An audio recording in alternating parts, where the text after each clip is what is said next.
जिनकी चित्त भी है, जिनका पट भी है, उन्हीं का ये शिलापट भी है। तो इसी वजह से हम यहाँ है। ये शिलान्यास श्री नरेंद्र मोदी जी ने किया था 3 साल पहले इस झील के विकास के लिए। आप खुद तय कीजिए कितना विकास हुआ है, कितना विनाश हुआ है।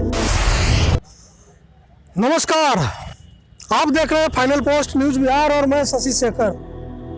मेरे पीछे आप देख रहे हैं मोती झील है। ये एक ऐसा झील है जो हिंदुस्तान की ज्योग्राफी में बहुत कम पाया जाता है।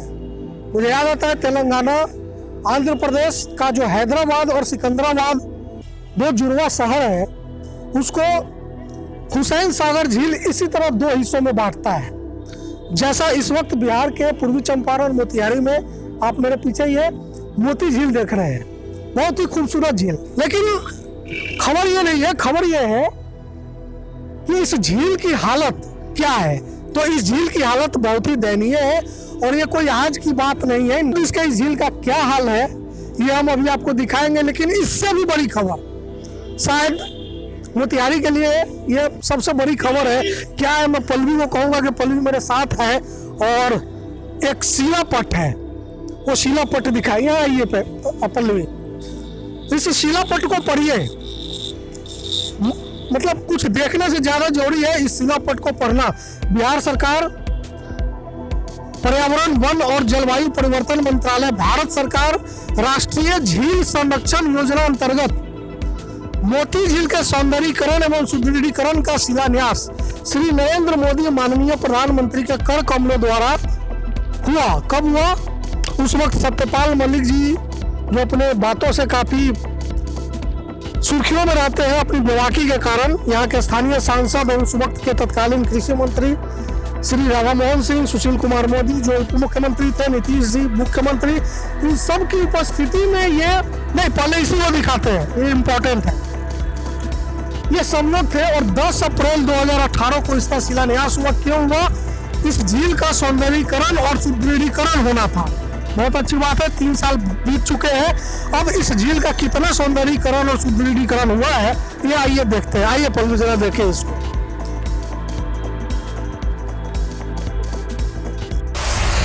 ये मैं सिर्फ आपको छोटा छोटा विजुअल जो है इस झील का किनारे का, एक किनारे का वो दिखा रहा हूँ। काफी लंबा झील है ये। जलकुंभी है, जलकुंभी हटाने की यहाँ मशीन भी है, लेकिन ये जलकुंभी अब तक पूरी तरह से खत्म नहीं हो सके हैं। और इस शिलान्यास को हुए भी 3 साल हो गए, जो प्रधानमंत्री जी ने किया था। मैं ये बात और ये खबर इस वक्त इसलिए कर रहा हूँ कि इस वक्त पूरी दुनिया में जलवायु परिवर्तन, पर्यावरण, एनवायरमेंट को लेकर के बातें हो रही हैं। अब आप इसकी गंदगी देखिए, ये गंदगी। पल्लवी यहाँ आइए जरा।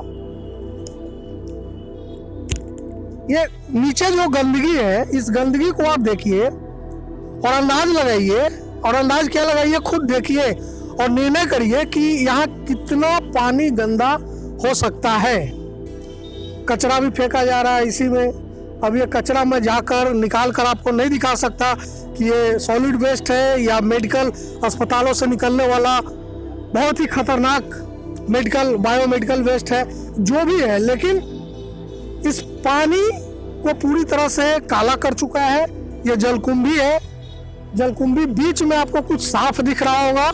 इसकी भी एक वजह है कि यहाँ के जिलाधिकारी शीर्षद कपिल अशोक और तत्कालीन एसडीएम प्रियरंजन राजू, इन लोगों ने काफी दिलचस्पी दिखाते हुए अपने स्तर पर यहाँ काम किया। मेरे ठीक पीछे उस तरफ रोइंग क्लब है, मतलब इस झील के उस पार। तो यहाँ के जो डीएम है शीर्षद कपिल अशोक जी, उन्होंने काफी अपने तौर पर काम किया। ये किया कि कुछ मशीनें मंगाकर जलकुंभी हटवाई और प्रशासन ने अपने तौर पर जो पीछे का जो इलाका है, उस इलाका से तकरीबन बहुत सारा जो इंक्रोचमेंट था इस झील पर, उस इंक्रोचमेंट को खत्म कराया। मतलब उसको काफी हद तक साफ करवा चुके हैं। अब उसके डीएम शीर्षद कपिल अशोक जी ने यहाँ इसके सौंदर्यीकरण के लिए इसमें कई बार बोट भी चलवाए, कई बार बोट रेस का आयोजन भी हुआ। इसी 15 अगस्त को एक बहुत ही शानदार कार्यक्रम हुआ। तो वो चाहते हैं कि इसका सौंदर्यीकरण हो, लेकिन सबसे बड़ा सवाल यही है कि जो 3 साल बीत गए प्रधानमंत्री के कर और कमलों द्वारा जो उद्घाटन हुआ था उस योजना का, जिसके तहत इसका सौंदर्यीकरण और सुदृढ़ीकरण करना था, उसका क्या हुआ, उसका यही हाल है। मैं चाहूंगा कि पल्लवी यहाँ नजदीक आए और ये जो हिस्सा है ये इसको दिखाएं। ये नीचे पानी में, ये देखिए आप पानी के नीचे ये वाला हिस्सा देखिए, एकदम बिल्कुल किनारे का हिस्सा है।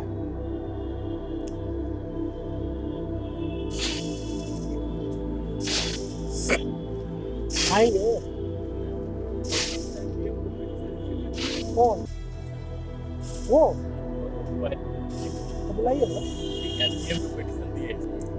ये अद्भुत है कि 3 साल बीत गए और इस 3 साल में उस योजना का, जिस योजना का शिलापट अभी आपने देखा, उसका क्या हुआ उस योजना का पता नहीं। हो सकता है कि उस पर काम चल रहा हो, मुझे जानकारी नहीं है, इस पर बात करनी होगी।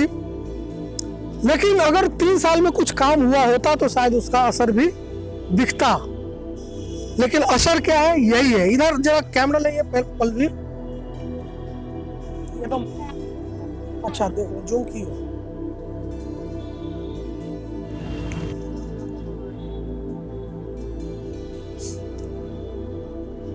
अच्छा ये वो है लगता है।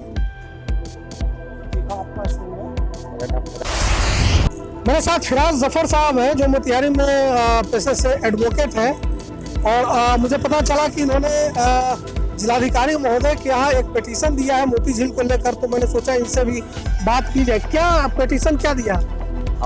हम हैं ममता रानी वर्मा मैम, हमारी सीनियर जूनियर मैम काम करते हैं। तो हम लोगों ने जितने भी ये गंदगी है साफ सफाई को लेकर, जैसे जलकुंभी का हर साल पैसा आता है लेकिन वो पैसा जाता कहाँ है, तो हम लोगों ने लोक शिकायत निवारण पदाधिकारी को एप्लीकेशन दिया है।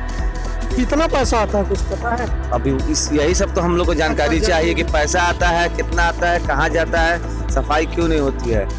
तो अभी हम इलेक्शन को लेकर जब हम लोग जा रहे हैं तो एक ही डेट पड़ा है, तो एक डेट में हम लोग गए थे तो पदाधिकारी ने नगर पालिका में भेजा है, उससे पूछा है, रिपोर्ट मांगा है। अब फिर अभी हम लोग इलेक्शन को लेकर बोला गया है कि 15 दिसंबर के बाद ही होगा कुछ आता है, लेकिन पब्लिक नहीं। और न्यूज़ मीडिया आपका मैं बहुत शुक्रिया अदा करना चाहता हूँ कि मैं मीडिया में भी कहीं नहीं देखता हूँ कि मोती झील के बारे में कभी डाला गया कि यहाँ ये है या ये है। आप हम तो देख के इतना खुशी हुआ, हम जा रहे थे तो देख के आपको रुके कि चलिए कोई तो है जो अभी मीडिया को जिंदा रखा है और इसके सपोर्ट में है। सबसे पहले इसकी सफाई होनी चाहिए और चारों तरफ से जितना अतिक्रमण है उसको हटना चाहिए, क्योंकि ये हमारा बाहर से भी लोग आए तो तारीफ करके जाए। बहुत खूबसूरत है, बहुत। ये जफर भाई का जो बात कर रहे हैं ये बचपन से हम लोग भी देखते आ रहे हैं कि हर साल मोती झील को सुंदर बनाने के लिए, उसको जिंदा रखने के लिए, मतलब इसका पानी देखिए आप, अब डर लग रहा है इसके पानी को देखकर। मतलब इस पानी का, ये शहर के ठीक बीचों बीच है, इस पानी का भूगर्भ जल जो जमीन के अंदर पानी है जिसका इस्तेमाल हम सब लोग करते हैं अपने अपने घरों में, उस पर इसका क्या असर होता होगा भगवान जाने। मतलब हम अपने घरों में आरओ सिस्टम लगाकर अगर ये सोचते हैं कि हम बहुत ही प्योर पानी पी रहे हैं तो शायद हम मुगालते में हैं। ऐसे ऐसे हैजार्डस केमिकल इसमें हो सकते हैं जिसको फिल्टर करने की हैसियत किसी आरओ सिस्टम में नहीं है, जैसे आर्सेनिक। तो ये लोग कहते हैं, हर मोहल्ले में कहते हैं कि हमारे मोहल्ले में कैंसर के पेशेंट बढ़ रहे हैं, अलग अलग फैटल डिजीज के पेशेंट बढ़ रहे हैं, ये लोग मानते हैं, लेकिन वो क्यों बढ़ रहा है इसको जानने की कोशिश नहीं करते हैं। बहुत सारी बातें हुई और मोती झील की समस्या एक बहुत बड़ी समस्या है, बहुत पुरानी समस्या है, बहुत कुछ इस पर कहा जाता है, लिखा जाता है, बात की जाती है। तो हम उस पूरे प्रकरण पे नहीं जाना चाह रहे हैं, सिर्फ हम इस मुद्दे को एक शिलापट पर फोकस करना चाहते हैं। एक प्रधानमंत्री द्वारा लगाया गया शिलापट, एक प्रधानमंत्री द्वारा किया गया शिलान्यास 3 साल पहले, जिसके तहत इस मोती झील का विकास होना था। भगवान जाने वो विकास हो रहा है या नहीं हो रहा है, हो सकता है काम चल रहा हो, धीरे धीरे काम होता है, नेताजी कह सकते हैं कि उस पर काम जारी है जी, नहीं काम दिखता है।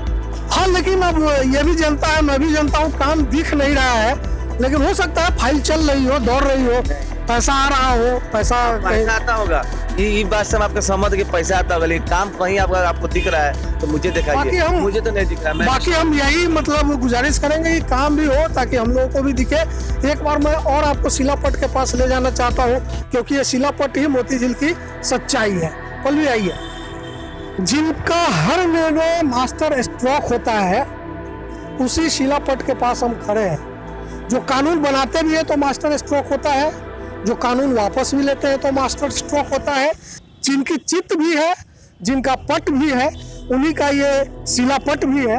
तो इसी वजह से हम यहाँ हैं। ये शिलान्यास श्री नरेंद्र मोदी जी ने किया था 3 साल पहले इस झील के विकास के लिए। आप खुद तय कीजिए कितना विकास हुआ है, कितना विनाश हुआ है। नमस्कार, आप देखते रहिए फाइनल पोस्ट न्यूज़ बिहार।